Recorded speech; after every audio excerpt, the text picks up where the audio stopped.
ആരോടെങ്കിലും ഒരാളോട് ഈ ഭൂമിയിൽ നിങ്ങൾ പക വെച്ചുകൊണ്ടിരിക്കുന്നെങ്കിൽ, ഞാനല്ല പറയുന്നത്, Bible says you are a layer.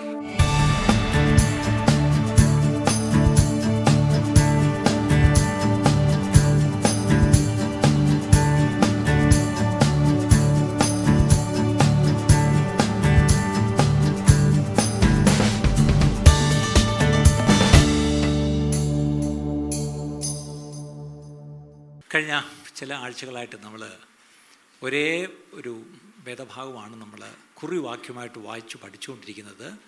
God is my strength. എൻ്റെ ദൈവം എൻ്റെ ബലം. ദൈവം എൻ്റെ ബലം എന്ന് പറയുമ്പോൾ എന്നിൽ തന്നെ ഞാൻ ക്ഷീണിതനാണ്. എൻ്റെ ജഡം ക്ഷീണിച്ച ജഡമാണ്. My flesh is weak. പിന്നെ ഒരാഴ്ച കണ്ടു മൈ ഫെയ്ത്ത് ഈസ് വീക്ക്. എൻ്റെ വിശ്വാസം ബലഹീനമാണ്. മൂന്നാമത് നമ്മൾ കഴിഞ്ഞ ആഴ്ച കണ്ടു മൈ ബോഡി ഈസ് വീക്ക്. എൻ്റെ ശരീരവും ബലഹീനമാണ്. Thank you.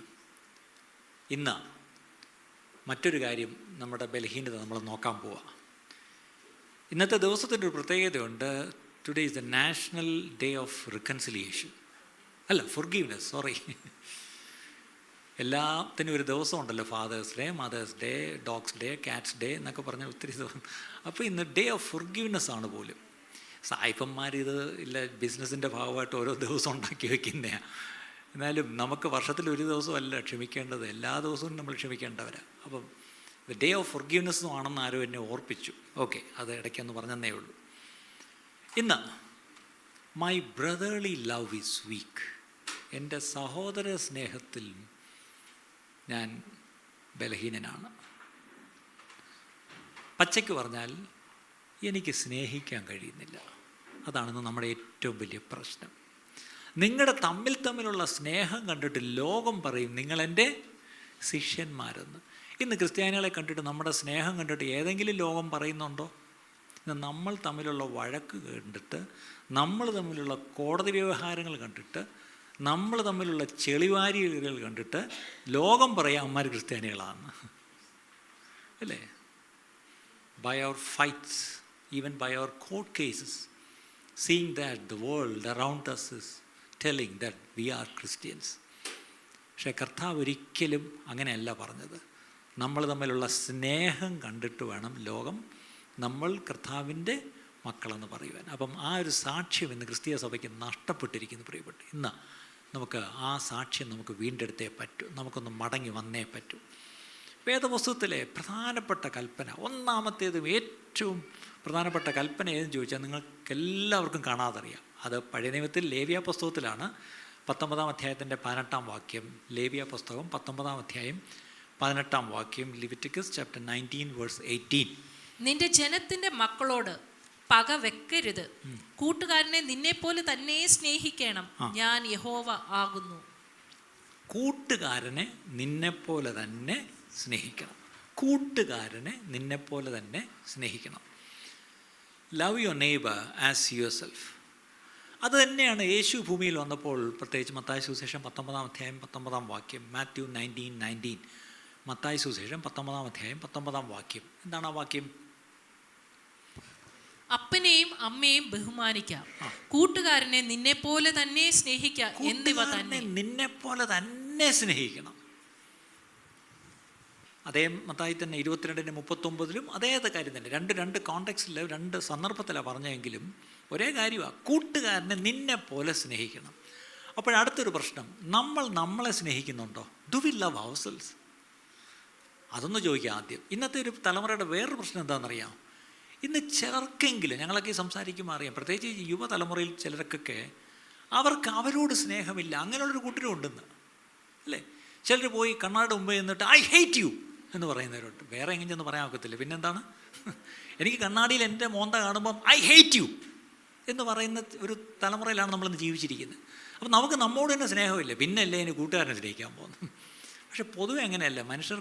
മനുഷ്യർ സ്വസ്നേഹികളാണ്. അന്ത്യകാലത്തിൻ്റെ ഒരു ലക്ഷണം മനുഷ്യർ സ്വസ്നേഹികളും, അല്ലേ? അപ്പം ഇന്ന് people are become lovers of themselves എന്നാണ്. Lovers of themself. അപ്പം നമുക്ക് നമ്മളോടെ സ്നേഹമുള്ളൂ. കുഞ്ഞുണ്ണി മാഷിനൊരു കവിതയുണ്ട്, ഞാൻ എന്നെ സ്നേഹിച്ച് കഴിഞ്ഞിട്ടോ. അപ്പോൾ അടുത്തത് കഴിഞ്ഞിട്ട് വേണ്ടേ? കാരണം നമ്മളെ ഒരു ആയുസ്, ഒരു ജീവിതം പോരാ, നമുക്ക് നമ്മളെ തന്നെ സ്നേഹിക്കാൻ ഒരു ജീവിതം പോരാ. പിന്നെ അത് കഴിഞ്ഞിട്ടല്ലേ അടുത്ത ആളിനെ സ്നേഹിക്കാൻ? ആരാ? കൂട്ടുകാരനെ. പിന്നെ അല്ലേ, കൂട്ടുകാരനെയും സഹോദരനെയും അയൽക്കാരനെയൊക്കെ സ്നേഹിക്കാൻ നമുക്ക് നമ്മളെ സ്നേഹിച്ചിട്ടല്ലേ നമുക്ക് പിന്നെ പറ്റണ്ടേ? നമ്മളെ സ്നേഹിച്ച് തീർന്നില്ലല്ലോ ഇതുവരെ. പക്ഷെ ഇവിടെ പറഞ്ഞത് നീ നിന്നെ സ്നേഹിക്കുന്നുണ്ടോ അതുപോലെ നീ കൂട്ടുകാരനെയും സ്നേഹിക്കണം. ഇനി നമുക്ക് ഓർക്കണം, അവിടെ ഒരു കാര്യം ശ്രദ്ധിക്കണം. ഏറ്റവും വലിയ കൽപ്പന ഏതെന്ന് പറഞ്ഞിടത്താണ് നീ ദൈവത്തെ സ്നേഹിക്കണം. രണ്ടാമത്തത് അതിനോട് സമം, എൻ്റെ അർത്ഥം ഒരു നാണയത്തിൻ്റെ മറുവശമാണ്. എന്താണ്? നീ ദൈവത്തെ സ്നേഹിക്കുന്നുവെങ്കിൽ അതുപോലെ തന്നെ നിൻ്റെ കൂട്ടുകാരനെയും സ്നേഹിക്കണം. ഇപ്പം നമ്മുടെ പ്രശ്നം, നമ്മളോട് ചോദിക്കുക ദൈവത്തെ സ്നേഹിക്കുന്നുണ്ടോ? പിന്നെ ഇല്ലെങ്കിൽ ഞാൻ ഇവിടെ വരുമോ? ഓക്കെ, അപ്പം ദൈവത്തെ സ്നേഹിക്കാൻ ഒരു പ്രശ്നമില്ല. എന്താ പ്രശ്നമില്ലാത്തതെന്നറിയാമോ? ദൈവത്തെ നമ്മളാരും കാണുന്നില്ല. കാണാത്ത ദൈവത്തെ സ്നേഹിക്കാൻ ഭയങ്കര എളുപ്പമാണ്. പക്ഷേ പ്രശ്നം എന്താണെന്നറിയാമോ? 1 യോഹന്നാൻ 4:20 1 John 4:20. 1 യോഹന്നാൻ 4:20 ആ വാക്യം എന്താണ്? ഞാൻ ദൈവത്തെ സ്നേഹിക്കുന്നു എന്ന് പറയുകയും. ഞാൻ ദൈവത്തെ നമ്മൾ ഈ പാട്ടിക്കൂടൊക്കെ എന്തായി പാടിക്കൊണ്ടിരുന്നത് ഇത്ര നേരം? സ്നേഹിക്കുന്നേ സ്നേഹിക്കുന്നേ. നമ്മൾ വന്ന സമയം മുതൽ എന്താണ് ഈ പറഞ്ഞുകൊണ്ടിരിക്കുന്നത്? കാര്യം ദൈവത്തെ നമ്മൾ കാണുന്നില്ലല്ലോ, അല്ലേ? ഇവിടെ ദൈവത്തെ കാണാൻ ഇവിടെ ഒരു പടം പോലും, ഒരു വിഗ്രഹം പോട്ട്, ഒരു പടം പോലും ഇവിടെങ്ങും ഇല്ല. പിന്നെ ഈ കാണാത്ത ദൈവത്തെ സ്നേഹിക്കാൻ വലിയ എളുപ്പമാണ്. പക്ഷേ എന്താ പറയുന്ന അപ്പോസ്തലൻ? ഞാൻ ദൈവത്തെ സ്നേഹിക്കുന്നു എന്ന് പറയുകയും തൻ്റെ സഹോദരനെ പകയ്ക്കുകയും ചെയ്യുന്നവൻ കള്ളനാകുന്നു. അയ്യോ, സഹോദരനെ പകയ്ക്കുകയും ചെയ്യുന്നവൻ. അടുത്ത ഭാഗം, താൻ കണ്ടിട്ടുള്ള സഹോദരനെ സ്നേഹിക്കാത്തവന്, കണ്ടിട്ടുള്ള സഹോദരനെ സ്നേഹിക്കാത്തവന് കണ്ടിട്ടില്ലാത്ത ദൈവത്തെ സ്നേഹിപ്പാൻ കഴിയുന്നതല്ല. അത്ര തന്നെ. കഴിയുമായിരിക്കും, കഴിയത്തില്ലായിരിക്കും, അങ്ങനെയൊന്നും ബൈബിളിൽ വാക്കിയല്ല. കഴിയത്തില്ല. ആരെ സ്നേഹിക്കാൻ?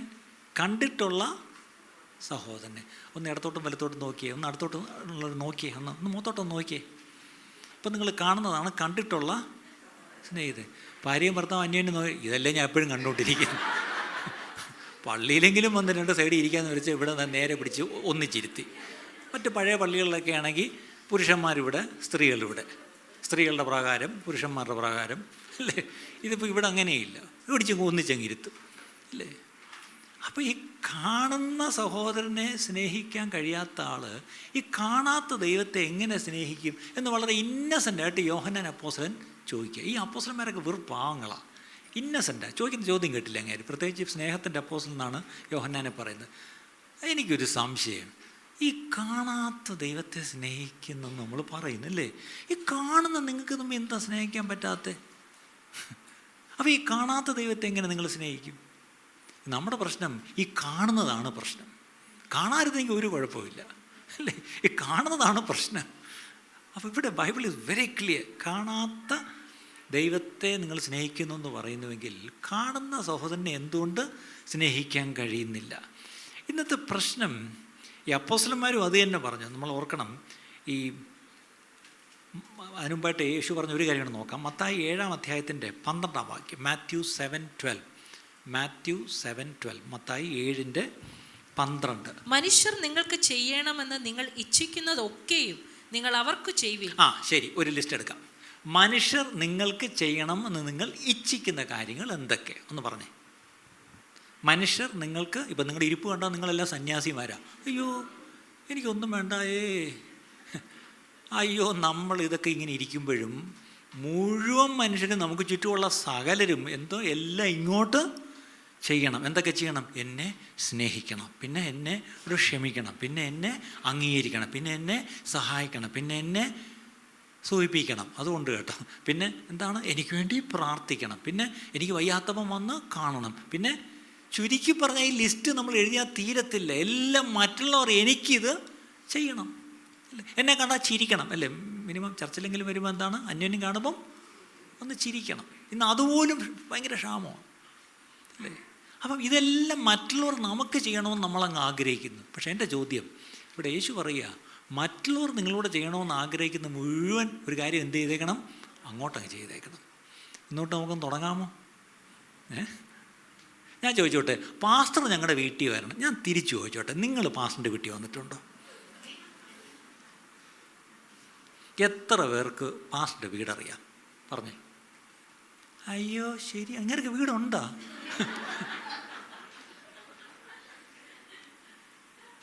ഞാൻ മറ്റേ പൊന്മുടി വനത്തുനിന്ന് വന്നതല്ല കേട്ടോ. ഈ പട്ടണത്തിൽ ആലോചിച്ച് നോക്കിയേ, ഞങ്ങളൊരു വീട്ടിൽ പറഞ്ഞ പോലെ താമസിക്കുക. എത്ര പേര് വന്നിട്ടുണ്ട് ഞങ്ങളുടെ വീട്ടിൽ? അല്ലേ? പ്രശ്നം എന്താണ്? എല്ലാവരും ഇങ്ങോട്ട് വരണം, എല്ലാവരും എന്നോടത് ചെയ്യണം. ഞാൻ തിരിച്ച് എന്നിൽ നിന്ന് നിങ്ങളൊന്നും പ്രതീക്ഷിക്കരുത്. അതാണ് പ്രശ്നം. അപ്പം നിങ്ങൾ അവർക്ക് ചെയ്യണം. അങ്ങനെ ചെയ്യുമ്പോൾ എന്താ? ന്യായപ്രമാണവും പ്രവാചകന്മാരും ഇത് തന്നെ. ശരി, മത്തായി 22 നമ്മൾ നേരത്തെ കണ്ട ആ 2 കൽപ്പന. ഏറ്റവും വലുത് 2 അല്ല, 1ഉം 2ഉം അല്ല, 2ഉം ചേർന്ന് 1ആണ് അല്ലേ? റോമാലേഖനത്തിൽ അപ്പോസ്തലന്മാരെന്ത് പറയുന്നു നോക്കാം. 13-ാം അധ്യായം, റോമൻസ് ചാപ്റ്റർ 13, അതിനകത്ത് 8-ാം വാക്യം. അന്യോന്യം സ്നേഹിക്കുന്നതല്ലാതെ ആരോടും ഒന്നും കടംപെട്ടിരിക്കരുത്. കണ്ടോ, അന്യോന്യം സ്നേഹിക്കുന്നതല്ലാതെ ഒരു കടവും നിങ്ങൾ തമ്മിൽ പാടില്ല. അങ്ങനെയാണെങ്കിൽ നമ്മൾ എന്തായിരിക്കും നമ്മുടെ കടം?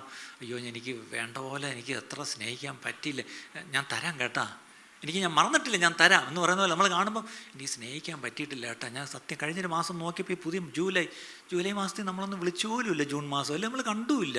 അയ്യോ സത്യം ഇങ്ങനെ പോരാ കേട്ടാ, ജൂലൈ മാസത്തിൽ നമുക്ക് വീണ്ടും കാണണം അല്ലേ? അപ്പോൾ സ്നേഹത്തിൻ്റെ കടം മാത്രമേ പാടുള്ളൂ, മറ്റൊന്നിലും കടം വേണ്ടെന്നാണ് പറയുന്നത് അല്ലേ? സ്നേഹത്തിൽ അതിൻ്റെ അർത്ഥം ആരും സ്നേഹിച്ചങ്ങ് തീരത്തില്ല, അല്ലെങ്കിൽ സ്നേഹിച്ചങ്ങ് പൂർണ്ണതപ്പെടാൻ പറ്റത്തില്ല അവർക്ക്. അതിലെപ്പോഴും ഇച്ചിരി കടം കിടക്കും അല്ലേ? ആരും ഞാൻ എല്ലാവരെയും അങ്ങ് സ്നേഹിച്ച് ഇനി എനിക്ക് സ്നേഹിക്കാൻ ബാക്കിയൊന്നും ഇല്ല എന്ന് ആർക്കും പറയാൻ പറ്റത്തില്ല. ഇനി അടുത്ത വാക്യം, അന്യനെ സ്നേഹിക്കുന്നവൻ ന്യായപ്രമാണം നിവർത്തിച്ചിരിക്കുന്നുവല്ലോ. അന്യോന്യം സ്നേഹിക്കുന്നവൻ അല്ലല്ല ന്യായപ്രമാണം നിവർത്തിച്ചിരിക്കുന്നു. അടുത്തത് 9-ാം വാക്യത്തിൽ, കൂട്ടുകാരനെ നിന്നെപ്പോലെ സ്നേഹിക്കുക എന്ന വചനത്തിൽ മറ്റേത് കൽപ്പനയും സംക്ഷേപിച്ചിരിക്കുന്നു. കേട്ടോ, എല്ലാ കൽപ്പനയും കാച്ചിക്കുറുക്കിയെടുത്താൽ നീ നിന്നെപ്പോലെ കൂട്ടുകാരനെ സ്നേഹിക്കുക എന്നുള്ള ആ കൽപ്പന. ഇന്ന് ഞാനൊരു കാര്യം പറയട്ടെ, ബാക്കിയെല്ലാം നമുക്ക് എളുപ്പമാണ് ചിലപ്പം, പക്ഷെ ഇതാണ് നമ്മൾ ഏറ്റവും സ്ട്രഗിൾ ചെയ്യുന്ന കൽപ്പന. എത്ര പേര് അതിന് രാമയും പറയും? നിങ്ങൾ സമ്മതിക്കത്തില്ല, എനിക്കറിയാം. ബാക്കി എല്ലാ കൽപ്പനകളും വേണേൽ കടിച്ചു പിടിച്ചാലും അങ്ങ് ആചരിക്കാം, പക്ഷേ സ്നേഹിക്കാനായി പാട്. ശരിയല്ലേ? We struggle to love. പക്ഷെ ദൈവസ്നേഹം നമ്മുടെ ഉള്ളിലുണ്ടെങ്കിൽ സോ ഈസി ടു ലവ്. നമ്മുടെ പ്രശ്നം എന്താണെന്നറിയാമോ? നമ്മൾ ആദ്യമേ നമ്മുടെ ഈ ഹൃദയത്തിൽ ദൈവസ്നേഹം വേണ്ടുപോലെ പ്രാപിച്ചിട്ടില്ല. ഈ ടാങ്ക് എംറ്റിയാണ്, അതാണ് ഈ പ്രശ്നം. ഞാനെപ്പോഴും പറയും, ലവ് ഡെഫിസിറ്റ് എന്നൊരു വാക്ക് പറയും. ലവ് ഡെഫിസിറ്റ് ഇവിടെ ഒത്തിരി എംറ്റിയാണ്. ഈ ഒഴിഞ്ഞിരിക്കുന്ന ഈ പാട്ടയിൽ നിന്ന് എന്തെടുത്ത് കൊടുക്കാനാണ്? അതാണ് നമ്മുടെ പ്രശ്നം അല്ലേ? അവിടെ ദൈവസ്നേഹം എത്രയും നമ്മുടെ ഉള്ളിലേക്ക് നമ്മൾ സ്വീകരിച്ചെങ്കിലേ ആ ദൈവസ്നേഹത്താൽ നിറഞ്ഞ് മറ്റുള്ളവരെ സ്നേഹിക്കാൻ നമുക്ക് കഴിയത്തുള്ളൂ. പ്രിയപ്പെട്ടവരെ, 10-ാം വാക്യം, സ്നേഹം കൂട്ടുകാരന് ദോഷം പ്രവർത്തിക്കുന്നില്ല, ആകയാൽ സ്നേഹം ന്യായപ്രമാണത്തിൻ്റെ നിവർത്തി തന്നെ. കണ്ടോ, അപ്പം സ്നേഹം ഒരിക്കലും ഒരു കൂട്ടുകാരന് ദോഷം പ്രവർത്തിക്കുന്നില്ല. നമ്മൾ ഏതെങ്കിലും തരത്തിൽ ആർക്കെങ്കിലും ഒരു ദോഷം പ്രവർത്തിക്കുന്നുണ്ടെങ്കിൽ നമ്മൾ സ്നേഹിക്കുന്നില്ല എന്നുള്ളതിൻ്റെ പ്രകടമായ ലക്ഷണമാണ്. റോമാലേഖനം 5-ാം അധ്യായം 10-ാം വാക്യത്തിൽ ഒരു വാക്യം പൗലോസ് പറയുന്നത്, റോമൻസ് 5:10, പാപികളായിരുന്നപ്പോൾ ശത്രുക്കളായിരുന്നപ്പോൾ തന്നെ നമുക്ക് അവൻ്റെ പുത്രൻ്റെ മരണത്താൽ. അപ്പം നമ്മൾ കർത്താവ് നമുക്ക് വേണ്ടി നമുക്ക് പകരമായി വന്ന് മരിച്ചു എന്നൊക്കെ നമ്മൾ പറയുന്നു. പക്ഷേ കർത്താവ് വന്ന് മരിക്കുമ്പം, അല്ലെങ്കിൽ പിതാവ് പുത്രനെ നമുക്കായിട്ട് അയക്കുമ്പം നമ്മുടെ അവസ്ഥ എന്തായിരുന്നു? വി വേർ ഹിസ് എനിമീസ് അല്ലേ? നമ്മൾ കർത്താവിൻ്റെ ശത്രുക്കളായിരുന്നു. ശത്രുക്കളായിരിക്കുമ്പോൾ നമ്മെ സ്നേഹിച്ച് നമുക്ക് വേണ്ടി ജീവനെ തന്നു. അപ്പോൾ ഇവിടെ പൗലോസ് പറയാ, അയ്യോ അങ്ങനെ കർത്താവ് തന്നെങ്കിൽ നിരന്ന ശേഷം നാം അവൻ്റെ ജീവനാൽ എത്രയധികമായി രക്ഷിക്കപ്പെടും. അപ്പോൾ ഇവിടെ കാര്യം, ശത്രുവായിരിക്കുമ്പം ആരെങ്കിലും സ്നേഹിക്കുമോ? നമ്മൾ ശത്രുക്കളെ സ്നേഹിക്കണമെന്നുള്ളത് ഒരു ക്രിസ്ത്യൻ, ഒരു ബിബ്ലിക്കൽ ഒരു വേഴ്സ്, ഒരു ബൈബിൾ വേഴ്സായിട്ട് മാത്രം നമുക്കറിയാം. പക്ഷെ ഡു വി പ്രാക്ടീസ് ഇറ്റ്? എൻ്റെ ചോദ്യം, ശത്രുക്കളെ സ്നേഹിക്കണം. പക്ഷെ നമ്മുടെ പ്രശ്നം ശത്രുവൊന്നും ആണ്ട്. ഇനി നമ്മൾ ഈ ശത്രു എന്ന് പറയുന്ന ആൾ നമ്മുടെ വീട്ടിൽ തന്നെ കാണും, അതാ വേറൊരു പ്രശ്നം അല്ലേ? നമ്മുടെ കുടുംബത്തിൽ തന്നെ കാണും ശത്രുക്കൾ. ഇപ്പം നമ്മുടെ കൂടപ്പിറപ്പുകൾ ഒന്നിച്ച് ഒരു പ്ലേറ്റിൽ നിന്ന് ഉണ്ടായിരിക്കും എല്ലാം കൂടെ വളർന്നത്. ഇച്ചിരി വലുതായി ഓരോരുത്തർ സെറ്റിലായി കഴിയുമ്പോഴത്തേക്ക് പിന്നെ അപ്പൻ്റെ അമ്മയുടെയും സ്വത്തിന് വേണ്ടി ഒരു തർക്കം തുടങ്ങും. അപ്പോഴാണ് ശരിക്കും കൂടപ്പിറപ്പുകളൊക്കെ. പക്ഷേ ഇപ്പം എന്താണ്, ഇവിടെ മജിസ്ട്രേറ്റ് കോടതിയിലും ഹൈക്കോടതിയിലും വരെ കേസ് കിടപ്പുണ്ട് അല്ലേ. അപ്പോൾ നോക്കിയേ, അവർ ഒരു അമ്മയുടെ ഉദരത്തിൽ നിന്ന് വന്നവരാ. പക്ഷെ ഇപ്പോൾ അവരെല്ലാം എന്തായി, തമ്മി ഭയങ്കര ശത്രുക്കൾ. ശരിയല്ലേ? അവർക്ക് അന്യോന്യം സ്നേഹിക്കാൻ പറ്റുമോ? ഇല്ല, സ്നേഹിക്കാൻ പറ്റത്തില്ല. ഞാൻ ഈ സ്നേഹിക്കാൻ, നിങ്ങൾ എന്താ പറഞ്ഞ, സ്നേഹിക്കാൻ പറ്റുന്നില്ലെങ്കിൽ അത് വലിയ പ്രശ്നമാണ്. കുട്ടികളെ ഒന്ന് പിടിച്ചിരുത്തണേ, ഓടാൻ അങ്ങനെ അനുവദിക്കല്ലേ. ഈ സഭയിൽ അത് അനുവദിക്കുന്നതല്ല. ഓക്കെ, ഞാനൊരു ഒരു സംഭവം പറയാം. ഈ ചർച്ചിൽ പണ്ട് വർഷങ്ങൾക്ക് മുമ്പ് അറിയാമല്ലോ, 2 ആഴ്ച വീതം നിൽക്കുന്ന ഒരു ധ്യാനം ഉണ്ടായിരുന്നു. വർഷങ്ങൾ നടത്തിക്കൊണ്ടിരുന്നതാണ്. കേരളത്തിൽ നിന്നും ഇന്ത്യയുടെ പല ഭാഗത്തു നിന്നും ആ ധ്യാനം കൂടാൻ ഇവിടെ ആൾ വരുമായിരുന്നു. അങ്ങനെ ഒരു കഥയുണ്ടായിരുന്ന ഒരു കാലം. അതിലൊരിക്കലൊരു കാര്യം നടന്നുകൊണ്ടിരുന്നപ്പം അന്ന് രാത്രി എത്രാം ദിവസം എനിക്ക് ഓർമ്മയില്ല, ഒരു നൈറ്റ് പ്രെയർ ഉണ്ട്. അന്നാണ് ഒത്തിരി ഈ ഭൂതങ്ങളൊക്കെ ഇളകി വിട്ടുമാറിപ്പോകുന്നത്. അങ്ങനെ അതിൻ്റെ സ്പെഷ്യൽ ഡേ ആണത്. അന്നൊരു ആരാധന കൊണ്ട് തുടങ്ങിയപ്പോഴത്തേക്കും ഒരു പുള്ളിക്കാരത്തി ആ ധ്യാനത്തിന് വന്നിട്ടുണ്ട്. വെള്ള സാരി, വെള്ള ബ്ലൗസ്, വെള്ള സ്കാർഫ്. ആ സ്കാർഫ് ഇവിടെ വെച്ചൊരു പിന്നും കുത്തിയിട്ടുണ്ട്. അത് തലേന്ന് തുണി മാറിപ്പോകുന്ന പ്രശ്നമില്ല അല്ലേ. വന്നിരിക്കുമ്പോൾ തൊട്ട് മുട്ടുമേലിരുന്ന് ഇങ്ങനെ സ്തോത്രം, കണ്ണടച്ച് സ്തോത്രം. സത്യം പറഞ്ഞാൽ ആ കൂട്ടത്തിൽ ഇത്രയും വിശുദ്ധമായ, ഈ പറഞ്ഞാൽ ഇത്രയും ഇല്ലേ ആത്മീയായ മറ്റൊരു സഹോദരി ഇല്ല. ഭർത്താവും ഉണ്ട്. ഭർത്താവും അയാൾ ഇപ്പുറത്തിരിപ്പുണ്ട്.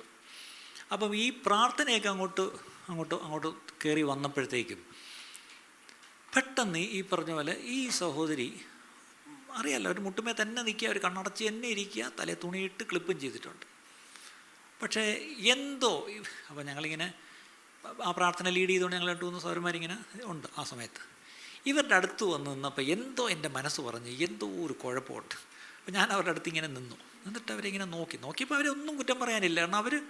കാരണം അവരിങ്ങനെ എന്ത് ചെയ്യുക, അവർ പ്രാർത്ഥിച്ചുകൊണ്ടിരിക്കുക. അപ്പോൾ അവരിങ്ങനെ പ്രാർത്ഥിച്ചുകൊണ്ടിരിക്കുമ്പോൾ എന്തോ ഞാനിങ്ങനെ പതുക്കെ ഒന്ന് കുനിഞ്ഞ് അവരെന്താ പ്രാർത്ഥിക്കുന്നത് അറിയാൻ എന്നിങ്ങനെ അടുത്തോട്ടൊന്ന് ചെന്ന് നോക്കി.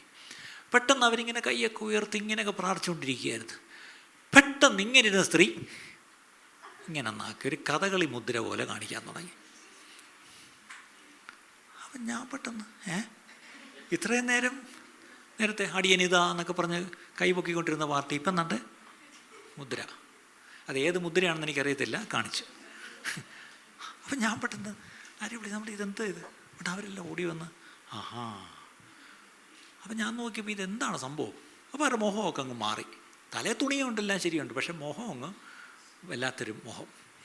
നോക്കിയപ്പോഴാണ് ഭർത്താവ് ഇപ്പുറത്തിരിപ്പുണ്ട്. നമുക്കൊരു അടുത്ത് ചോദിക്കാം. അവിടെ ഞങ്ങൾ അയാളെ വിളിച്ചിട്ട് ബ്രദർ ഇങ്ങോട്ട് വന്നേ, നമ്മൾ പുറത്തോട്ട് കൊണ്ടുപോയിട്ട് ഞാൻ പറയും എന്താ ഇത് സംഭവം, എന്ത് പറ്റി? നമ്മുടെ പുള്ളിക്കാരത്തേക്ക് എന്തോ ഒരു അസ്വസ്ഥതയുണ്ടല്ലോ. അപ്പോൾ അയാളൊരു മാതിരി ചമ്മിയിട്ട് ഇവിടെയും അത് വെളിപ്പെട്ടോ എന്നുള്ള മട്ടി. ഞാൻ പറഞ്ഞു വെളിപ്പെട്ടു. ഞാൻ പറഞ്ഞു എന്താ സംഭവം, എന്താ പറ. അത് കുഴപ്പമില്ല ഫസ്റ്റേ, കുഴപ്പമില്ല. അതെ പുള്ളിക്കാരൻ ഞങ്ങൾ ഈ അക്രൈസ്തവ പശ്ചാത്തലത്തിൽ നിന്നൊക്കെ വന്നതാണേ. അതേ ഒരു 18 ഭൂതം ഉള്ളിലുണ്ടായിരുന്നു. അതിലൊരു 17 എണ്ണം പോയി, 1 പോയിട്ടില്ല. അത് പോത്തില്ല, അത് പോകേണ്ട ആവശ്യമില്ല എന്ന് പ്രവാചകൻ പറഞ്ഞിട്ടുണ്ട്. ഈ നല്ല വൈദ്യന്മാർ എല്ലാം അങ്ങ് സൗഖ്യമാകത്തില്ല, 1 വെച്ചേക്കും ബാക്കി, എന്നാലേ വീണ്ടും വന്നുകൊണ്ടിരിക്കൂ. അപ്പോൾ അതിൽ പെട്ടയാണെന്ന് തോന്നി. ഏതോ പ്രവാചകൻ പറഞ്ഞു പോലും 1 പോത്തില്ല, അത് കാണും, അത് കുഴപ്പമില്ല, അത് മാനിഫെസ്റ്റ് ചെയ്യുമ്പം അവർ ആൻറ്റിബയോട്ടിക്സും കഴിച്ചാൽ മതിയല്ല. അതുപോലെ ഇങ്ങോട്ട് വന്നാൽ അത് ഞാൻ പ്രാർത്ഥിച്ച് ഒന്ന് അടക്കിത്തരാം. 1 ഉണ്ടെന്നാണ് പറയുന്നത്. എന്നിട്ട് ഈ പുള്ളി അത് ഏത് ബാധയാണെന്നുള്ള ഒരു പേരും അങ്ങ് പറഞ്ഞു. ഞാനിവിടെ പരസ്യമായിട്ട് പറയുന്നില്ല. അപ്പം ഭർത്താവിനൊരു കൂസലുമില്ല, അത് കുഴപ്പമില്ല, 1 ഉണ്ട്, അത് സാരമില്ല. ഞാൻ പറഞ്ഞില്ല, അത് പറ്റത്തില്ല, അത് ആ 1 നമുക്കിന്ന് ഇറക്കി വിടണം. അപ്പം പിന്നെയും വന്നിട്ട് ഞാൻ പറഞ്ഞു സിസ്റ്ററെ ഒരു മിനിറ്റ്, ഈ ഒന്ന് കണ്ണു തുറന്നേ. പക്ഷേ കണ്ണു തുറന്ന പാവം പോലെ കണ്ണു തുറക്കും. ഞാൻ പറഞ്ഞു സിസ്റ്ററെ എന്താ സംഭവിക്കുന്നത്, ഇതിൽ നിന്നൊരു വിടുതൽ വേണ്ടേ? അപ്പോൾ ഒരു ദയനീയമായിട്ട് നോക്കാൻ തുടങ്ങി. അതെ വേണം. ഞാൻ പറഞ്ഞു അത് നമുക്ക് പ്രാർത്ഥിക്കാം, പക്ഷേ സിസ്റ്ററിൻ്റെ ജീവിതത്തിൽ എന്തെങ്കിലും ഈ പറഞ്ഞ പോലെ ഏറ്റു പറയാനുള്ള എന്തെങ്കിലും കാര്യമുണ്ടോ? ഇല്ല, ഒന്നുമില്ല. ശരി. അപ്പോൾ ഞങ്ങൾക്ക് പിന്നെ ഒരു സംശയം. ഈ ഭർത്താവിനെ മാറ്റി നിർത്തി ഒന്നുകൂടെ ചോദിച്ച് അവർക്ക് വിഷമമുണ്ടോ, എന്തെങ്കിലും പ്രശ്നമുണ്ടോ? അപ്പോഴാണ് അയാളൊരു കഥ പറഞ്ഞത്. പക്ഷേ അവളുടെ ചേച്ചിമാരുമായിട്ട് അവൾക്കൊരു വഴക്കുണ്ട്. അവളുടെ മാതാപിതാക്കളുടെ വസ്തു വീതം വെച്ച കാര്യത്തിലാണ് വഴക്ക്. അത് കേസ് ഹൈക്കോടതി വരെ കിടപ്പുണ്ട്. അതിൽ ഒരു കാരണവശാലും ആ ചേച്ചിമാരോട് അവൾക്ക് ക്ഷമിക്കാൻ പറ്റത്തില്ല. അതാണ് പ്രശ്നം. ശരി, തിരിച്ചു വന്നു. സൗരി, ആരോടെങ്കിലും ക്ഷമിക്കാനുണ്ടോ? ഇല്ല. ഞാൻ പറഞ്ഞു ഉണ്ടല്ലോ, ആരോടോ ഉണ്ടല്ലോ. അന്ന് കൺഫ്രണ്ട് ചെയ്തപ്പോഴത്തേക്കും ഞാൻ പറഞ്ഞു അവരോട് അവർ വസ്തു കൊണ്ടുപോയിക്കോട്ടെ, നിങ്ങൾക്ക് ക്ഷമിക്കാമോ? നിങ്ങൾ ദൈവവേദനല്ലേ, ക്ഷമിക്കാം. ക്ഷമിക്കാം.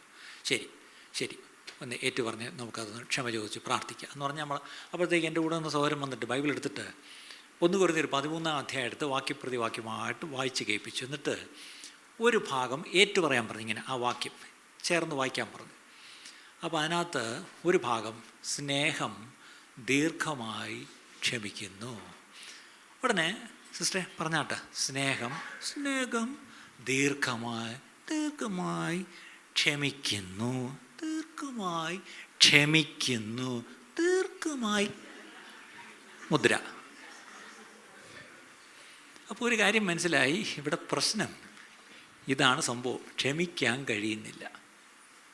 ഞങ്ങൾ പറഞ്ഞു ഇല്ല, പറ്റത്തില്ല, ക്ഷമിച്ചേ പറ്റൂ, ഇത് ഏറ്റു പറയണം. സ്നേഹം ദീർഘമായി ക്ഷമിക്കുന്നു.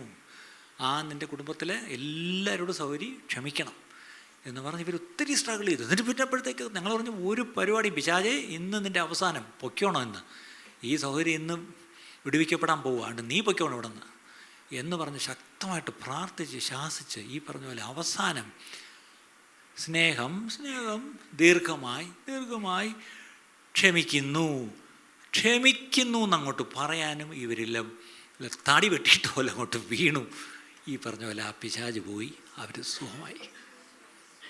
അപ്പം ഏതായിരുന്നു അതിനകത്തിരുന്നത്? അത് പാവം വേറൊരു പേരൊക്കെയാണ് പറഞ്ഞുകൊണ്ടിരുന്നത്. അത് അറിഞ്ഞിട്ട് പോലുമില്ല ആ പാർട്ടി. അകത്തുണ്ടായിരുന്ന കൂടപ്പുറങ്ങളോടുള്ള ഒരു ക്ഷമിക്കാൻ കഴിയാത്ത അവസ്ഥയായിരുന്നു ഈ കിടന്ന് മാനിഫെസ്റ്റ് ചെയ്തുകൊണ്ടിരുന്നത്. പക്ഷേ ഇതിങ്ങനെ അകത്തിരിക്കുമ്പോഴും വെള്ള സാരി, വെള്ള സ്കാർഫ്, വെള്ള ക്ലിപ്പ്. ഈ വെള്ള സാരിയും വെള്ള സ്കാർഫും ഒന്നും കണ്ടാൽ ഞങ്ങൾക്കൊന്നും തോന്നത്തില്ല. ഞാൻ സ്നേഹമായിട്ട് പറയുക, ഇതിലൊന്നുമല്ല കാര്യം. ക്ഷമിക്കാൻ കഴിയാത്ത അവസ്ഥ ആർക്കെങ്കിലും എവിടെയെങ്കിലും ഉണ്ടെങ്കിൽ അത് ഈ പറഞ്ഞ പോലെ പിശാചിന് നമ്മളൊരു ഇടം കൊടുക്കുക.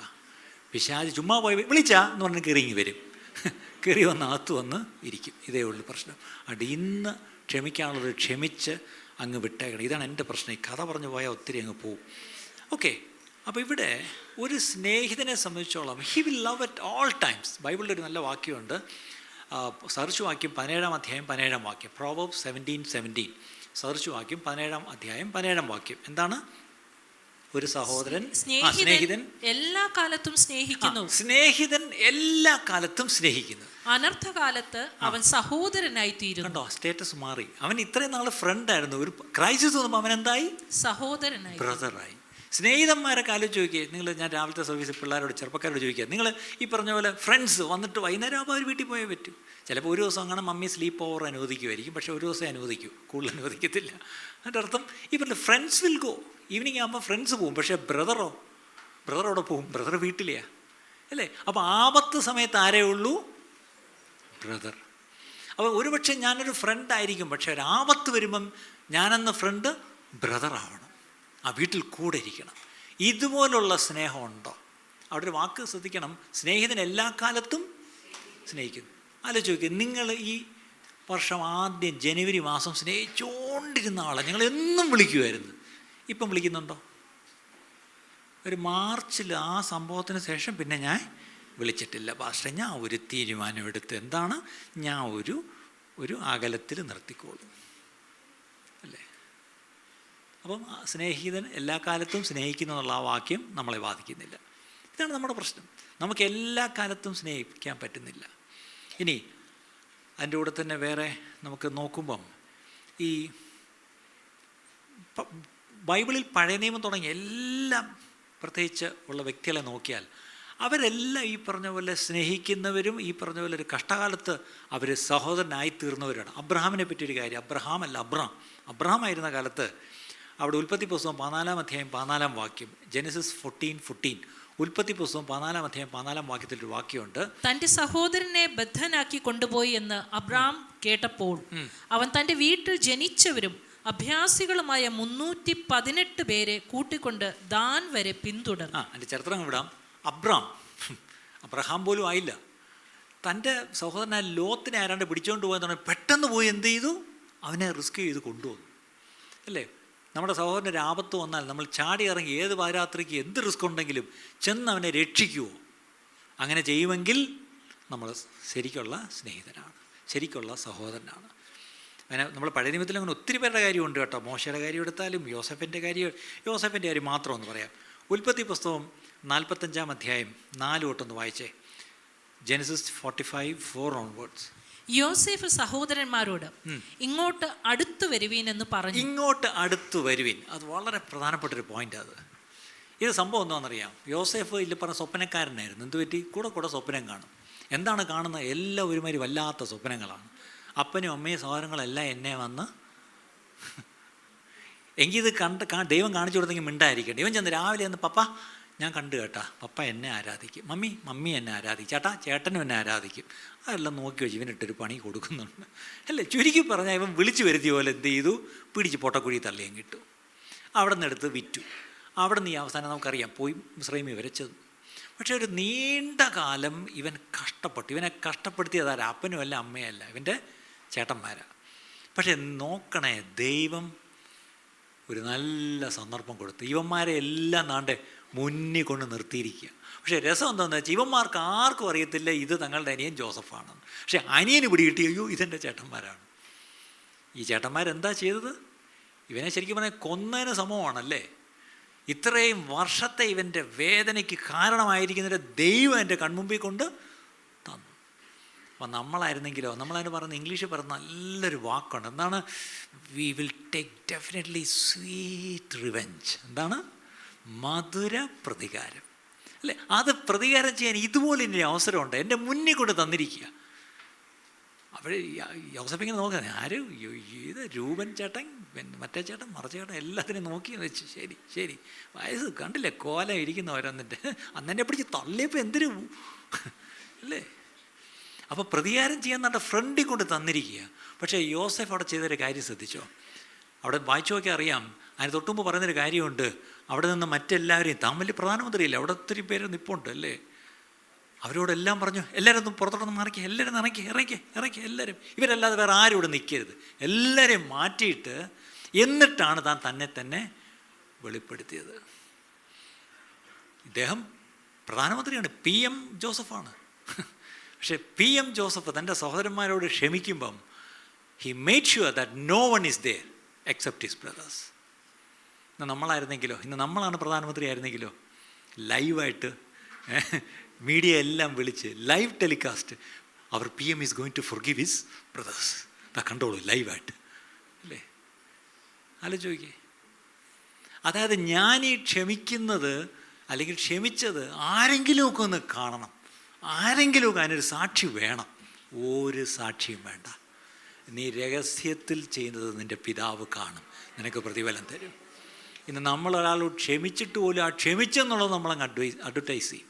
പക്ഷേ യോസേഫ് ക്ഷമിച്ചപ്പം അതിനൊരു സാക്ഷികൾ പോലും ഓടില്ല, എല്ലാവരെയും പുറത്താക്കി, ആരും അറിയരുത്. കാരണം ആരുടെ മുമ്പിൽ ഇവരെ മോശക്കാരാക്കാൻ യോസഫിന് താല്പര്യമില്ല. കാരണം ഈ തൻ്റെ പരിചാരകരൊക്കെ തോക്കും പിടിച്ചൊക്കെ നിൽക്കുന്നവരോട് നിൽക്കുന്നതിന് അമരതൊക്കെ കണ്ട് കേട്ടുകൊണ്ടൊക്കെ ഇരിക്കും. അവർ വിളിച്ചെന്നറിയും, ഡേയ് ഇവന്മാരില്ലേ കള്ളന്മാർ, നമ്മുടെ സാറിനെ പൊട്ടക്കുഴി തള്ളിയിട്ടന്മാരാണ്.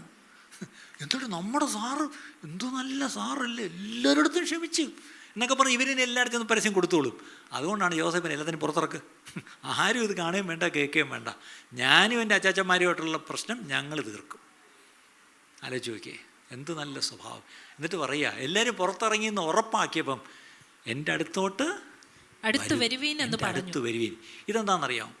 നമുക്കൊരു മുൻ അനുഭവം, ഒരു വേദനിപ്പിക്കുന്ന അനുഭവം ഉണ്ടെങ്കിൽ നമ്മൾ സ്വാഭാവികമായിട്ട് ചെയ്യുന്നൊരു കാര്യമുണ്ട്, I will keep A distance. എന്താണ്? ഞാൻ ഇനിയൊരു മലയാളത്തിൽ പറയുന്നത്, ഞാനൊരു അകലം വിട്ടേ നിൽക്കൂ. അതിന് ചില ഇംഗ്ലീഷിൽ എന്താണ് ആംസ് ലെങ്ത് എന്നൊക്കെ പറയും. എന്തായാലും ഒരു കൈ അകലം വിട്ടേ. അതായത് ഇനി ഞാൻ പഴയ പോലെ ഞാൻ സ്നേഹിക്കുകയില്ല, ഞാൻ ബാക്കിയൊക്കെ ഞാൻ വിട്ടു, ഞാൻ ക്ഷമിച്ചു, പക്ഷേ പഴയ പോലെ ആയിരിക്കില്ല. ഇനി ഞാൻ പഴയ പോലെ ഞാൻ സ്നേഹിക്കില്ല. ഇനി പഴയ പോലെ നിങ്ങളങ്ങോട്ട് അടുത്ത് വരികയും വേണ്ട. വേണമെങ്കിൽ വന്നതിന് എന്തെങ്കിലും മേടിച്ചുകൊണ്ട് പൊയ്ക്കോ, ഇനി ഇവിടെ കണ്ടുപോരുത് എന്ന് പറഞ്ഞ് എന്തെങ്കിലും സംതിങ് കൊടുത്ത് വിടുന്നല്ല പറയുന്നത്. ഇങ്ങോട്ട് അടുത്ത് വാ. അതിൻ്റെ അർത്ഥം ഇത്രയും നാൾ നിങ്ങൾ എന്നെ തള്ളിക്കളഞ്ഞു, പക്ഷേ ഇതാ ഞാൻ നിങ്ങളെ ചേർത്ത് കൊള്ളുന്നു എന്ന് പറഞ്ഞാൽ ചേർത്ത് പിടിച്ചു. ഇനി അടുത്ത് വരുവെന്ന് പറഞ്ഞിട്ട് അവർ അടുത്ത് ചെന്നപ്പോൾ അവൻ പറഞ്ഞത്, നിങ്ങൾ മിസ്രൈമിലേക്ക് വിറ്റുകളഞ്ഞ നിങ്ങളുടെ സഹോദരൻ യോസേഫ് ആകുന്നു ഞാൻ. ഇപ്പോഴാണ് താൻ തന്നെ തന്നെ വെളിപ്പെടുത്തുന്നത്. ഓ, അടുത്ത് ചേർത്ത് നിർത്തിയിട്ടാണ് വെളിപ്പെടുത്തുന്നത്. ജോസഫിന്റെ ക്വാളിറ്റി ശ്രദ്ധിക്കണം. അടുത്തത്, എന്നെ ഇവിടെ വിറ്റതുകൊണ്ട് നിങ്ങൾ വ്യസനിക്കേണ്ട. അപ്പൊ ഇവർക്കാകെ പേടിച്ച് ഭയങ്കര കുറ്റബോധവും, അയ്യോ അവര് വരണ്ട് നിൽക്കുക. ഉടനെ ആദ്യമേ പറഞ്ഞത്, നിങ്ങൾ എന്നെ വിറ്റതിന് വ്യസനിക്കേണ്ടെന്നേ. അടുത്തത്, വിഷാദിക്കുകയും വേണ്ട. വിഷാദിക്കുകയും വേണ്ട. ജീവരക്ഷയ്ക്കായിട്ട് ദൈവം എന്നെ നിങ്ങൾക്ക് മുമ്പേ അയച്ചതാണ്. അവിടെയാണ് യോസഫിന്റെ ആ ക്വാളിറ്റി. എന്താ ക്വാളിറ്റി എന്നറിയാമോ? He brought God into the picture. താൻ ദൈവത്തെ അവിടെ കൊണ്ടു. എന്നിട്ട് പറയാ, ദൈവം എന്നെ അയച്ചതാണ്, എന്നെ നിങ്ങൾക്ക് മുമ്പേ ഇവിടെ അയച്ചു. പക്ഷെ ഞാനിവിടെ എത്തണമായിരുന്നെങ്കിൽ നിങ്ങൾ ഇങ്ങനെയൊക്കെ എന്നോട് ചെയ്യണമായിരുന്നു. അത് ദൈവം ചെയ്യിപ്പിച്ചാണെന്നേ. നിങ്ങൾ വിഷമിക്കില്ല, ദൈവം നിങ്ങളെ കൊണ്ട് ചെയ്യിപ്പിച്ചു. അവർക്കതൊരിക്കലും വിശ്വസിക്കാൻ പറ്റത്തില്ല, അവരത് എന്തുകൊണ്ട് ചെയ്യുന്നുള്ള അവർക്കറിയാം. പക്ഷേ യോസഫ് അതിനെ അങ്ങ് കവർ ചെയ്ത്, അറ്റ്സ് ഓക്കെ, പോട്ടെന്ന്, ദൈവം അങ്ങനെയൊക്കെ അത് ചെയ്തു, നിങ്ങളെ കൊണ്ട് അങ്ങനെ ചെയ്യിപ്പിച്ചോണ്ടല്ലേ ഞാനിപ്പം ഇവിടെ വന്നത്, ഇപ്പം അവരുടെ ഗുണമായില്ലേ എന്നൊക്കെ പറഞ്ഞ് അവരെ അങ്ങ് എന്താ പറയുന്നത്, അവർക്ക് കുറ്റബോധം വേണ്ട, അവരെ എംബാരസ് ചെയ്യാതെ കൊണ്ട് അവരെ അങ്ങ് പൊതിയുക. നമ്മൾ അങ്ങനെയൊക്കെ ചെയ്യുമോ പ്രിയപ്പെട്ടവരെ? നമ്മൾ ക്ഷമിക്കും, പക്ഷേ രണ്ട് പറയാതെ നമുക്കങ്ങോട്ടൊരു എന്താ പറയുന്ന ഒരു അല്ലേ, ഉച്ചയ്ക്ക് ചോറുണ്ടുമ്പോൾ ഒരു തൃപ്തി വേണ്ടേ? അതിന് മുമ്പായിട്ട് എന്തെങ്കിലും രണ്ട് പറയണം. നമ്മൾ ഈ രണ്ട് പറഞ്ഞ് ഒന്നുകൂടെ ശത്രുക്കളാക്കുന്നതല്ലാതെ ഇന്ന് വരെ രണ്ട് പറഞ്ഞ് ആരെയും നമ്മൾ സ്നേഹിച്ച് നിരപ്പാക്കിയിട്ടില്ല. നമ്മളൊക്കെ ഈ നിരപ്പാക്കാൻ വേണ്ടി ചെന്നിട്ട് അടിച്ച് പിരിച്ചിട്ടുണ്ട്. നമ്മളെന്തിനാണ് കൂടിയത്? Reconciliation meeting. അവസാനം എന്തു പറ്റി? ഇതൊക്കെയാണ് ഈ പ്രശ്നം. കാരണം അടുത്ത് വരുവീൻ എന്ന് പറഞ്ഞാൽ അവിടെ അൺകണ്ടീഷണലാണ്. ഇങ്ങോട്ട് അടുത്ത് വാ എന്ന് പറഞ്ഞിട്ട് ദൈവമാണ് ഇതൊക്കെ അനുവദിച്ചതെന്നേ എന്ന് പറഞ്ഞിട്ട് അടുത്തത്, ദേശത്ത് ക്ഷാമമുണ്ടായിട്ട് ഇപ്പോൾ 2 സംവത്സരമായി ഉഴവും കൊയ്ത്തും ഇല്ലാത്ത 5 സംവത്സരം. 21 വാക്യം, 50-21, സോറി 50-21, ഉൽപ്പത്തി 50-21. ആകയാൽ നിങ്ങൾ ഭയപ്പെടേണ്ട, ഞാൻ നിങ്ങളെയും നിങ്ങളുടെ കുഞ്ഞുകുട്ടികളെയും പോറ്റി രക്ഷിക്കുമെന്ന് പറഞ്ഞ് അവരെ ആശ്വസിപ്പിച്ച് ധൈര്യപ്പെടുത്തി. ദൈവമേ, ഇങ്ങനെ എന്തൊക്കെയാണ് ചെയ്യുന്നത്? ആദ്യം ചെയ്തത് എല്ലാത്തിനെയും പുറത്താക്കി അവിടെ നിന്നവരെയൊക്കെ.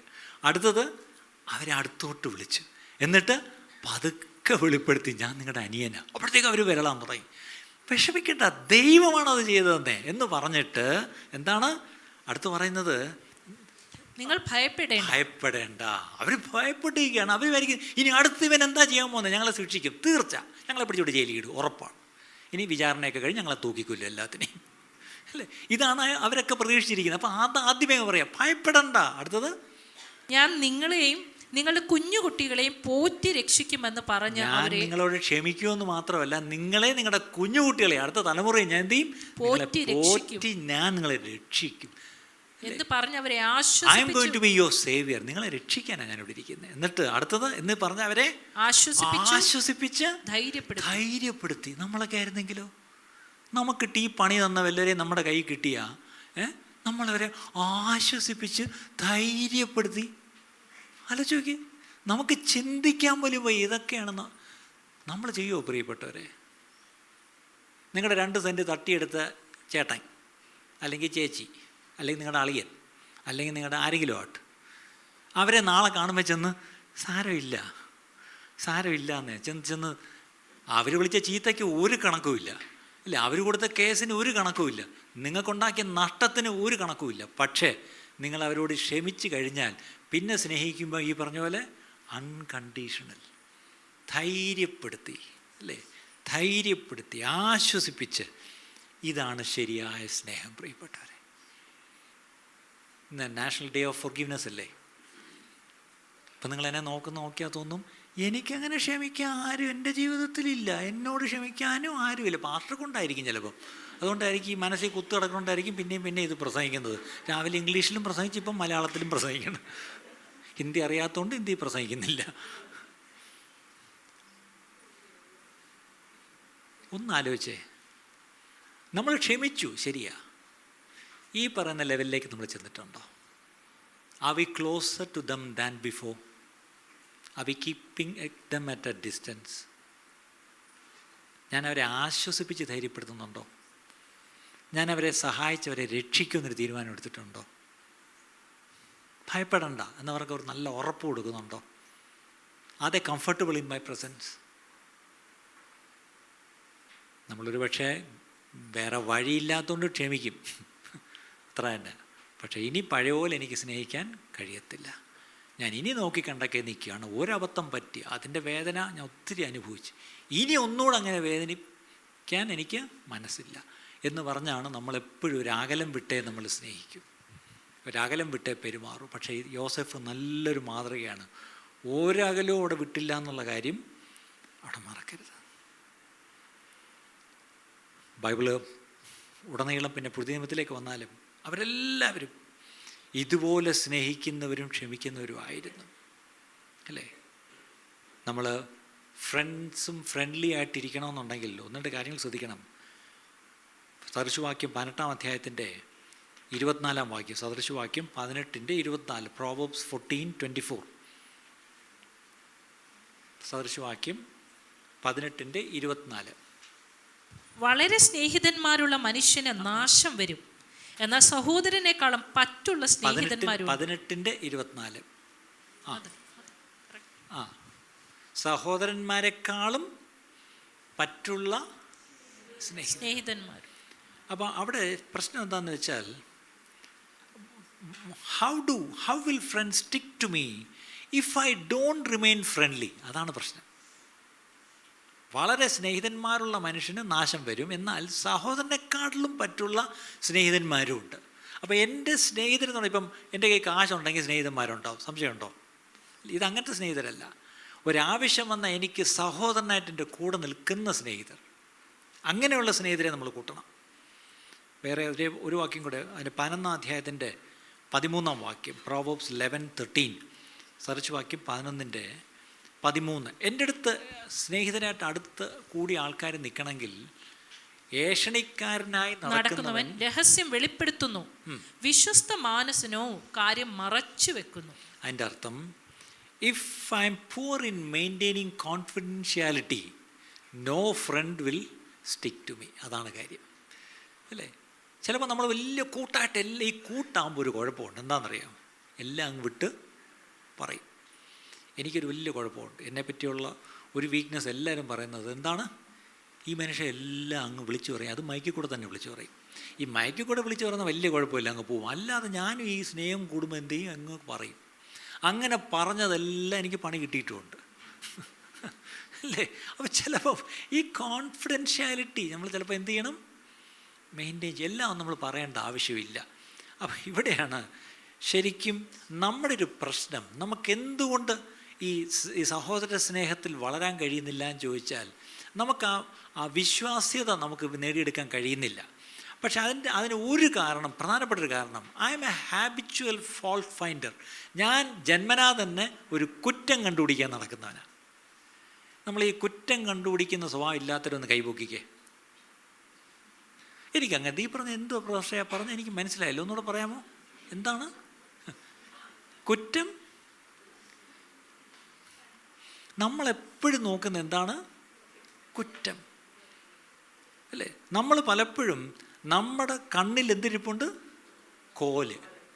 പക്ഷേ നമ്മൾ നോക്കുന്ന ആരാണ്? ആരുടെ എന്തെടുക്കാനാ? കരട്. കണ്ണിലൊരു കരടെന്ന് പറഞ്ഞാൽ ആലോചിച്ച് നോക്കിയാൽ, കരട്, തൂസി, അല്ലേ? ഒരു കരട്. പക്ഷെ ആ കരട് എടുക്കണമെങ്കിൽ എന്തുമാത്രം എനിക്ക് കാഴ്ച വേണം. പക്ഷെ എനിക്ക് കാഴ്ചയില്ല. കാര്യം എന്താ?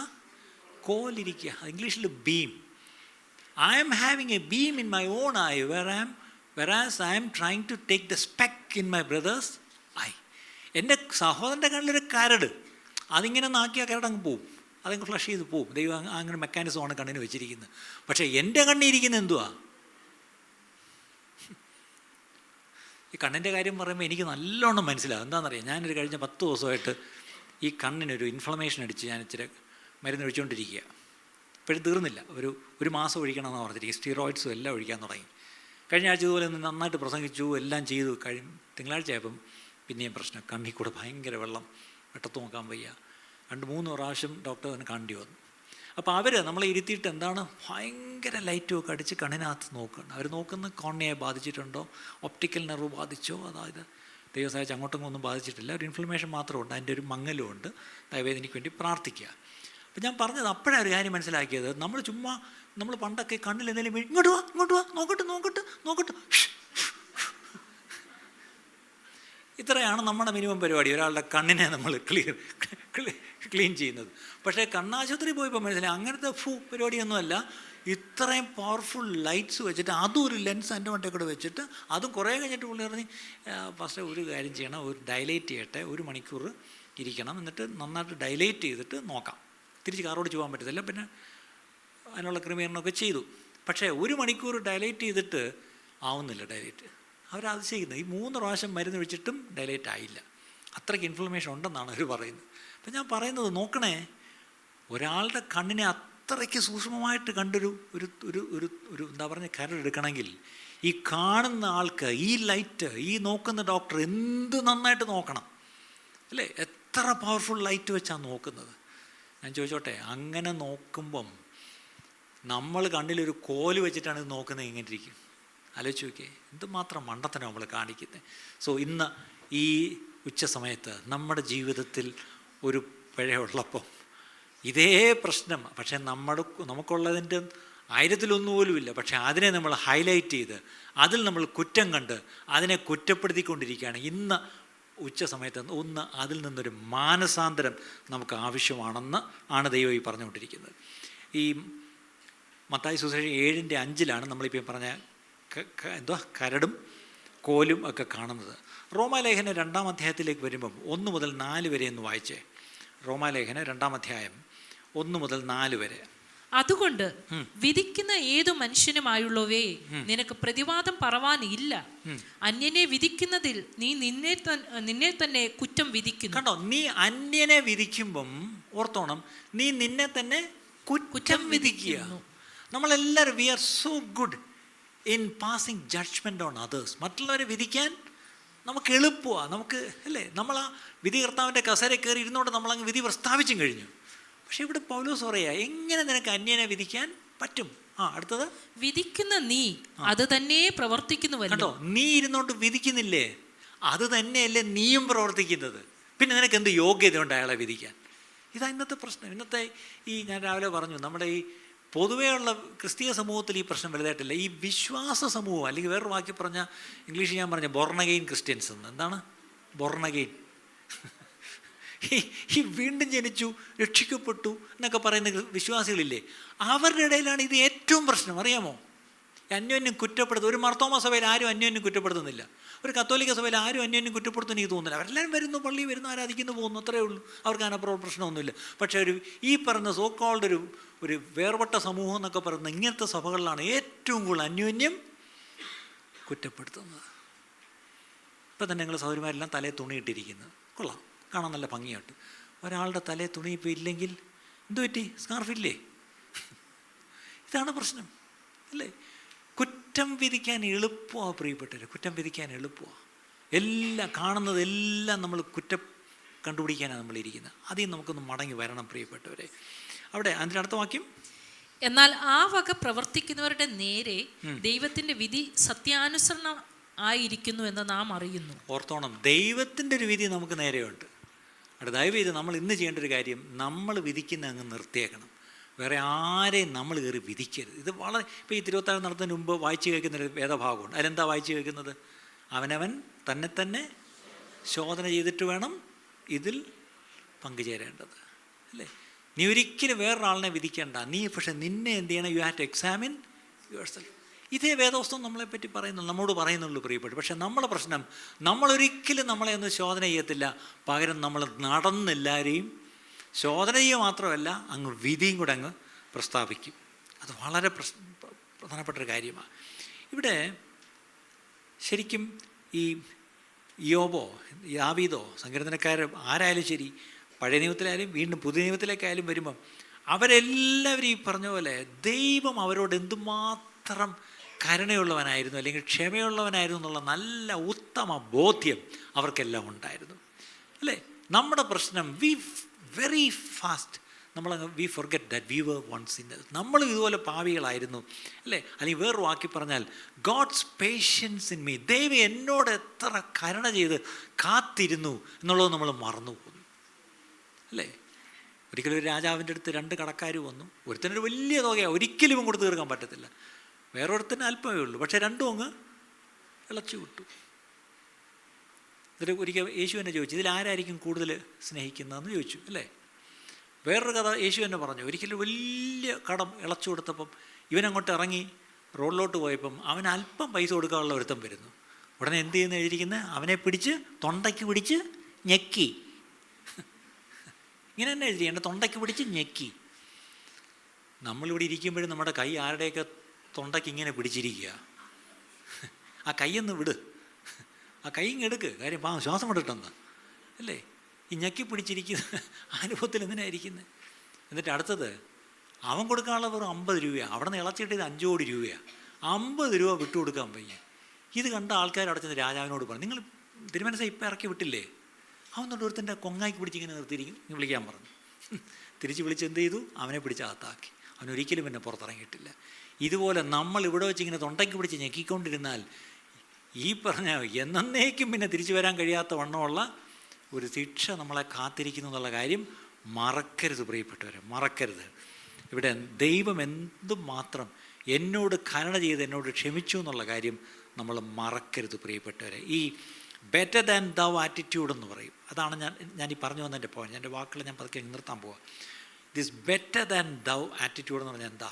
നിന്നിലും നല്ലവൻ ഞാൻ തന്നെ, എന്നെപ്പോലെ ഒരു വിശുദ്ധൻ വേറെ ആരെങ്കിലും ഉണ്ടോ? ഇതാണ് നമ്മളെല്ലാം നമ്മൾ പറഞ്ഞില്ലെങ്കിലും നമ്മുടെ ഒരു മട്ടും രീതിയെല്ലാം കാണിച്ചാൽ ഞാൻ എങ്ങനെ നോക്കിയാലും ഞാൻ നിന്നെക്കാട്ടിലും മെച്ചമാണ്, ഞാൻ നിന്നെക്കാളും നല്ല. ഇതാണ് ഈ ഒരു പിക്ചറാണ് നമ്മൾ കൊടുത്തുകൊണ്ടിരിക്കുന്നത്. ഇതെല്ലാം കൊടുക്കുമ്പോൾ ഒരു കാര്യം ഓർത്തോണേ, നമ്മൾ ഒടുവിൽ സ്വർഗത്തിൽ പോകുമ്പം പോവല്ലേ? ഓക്കെ, പോവും.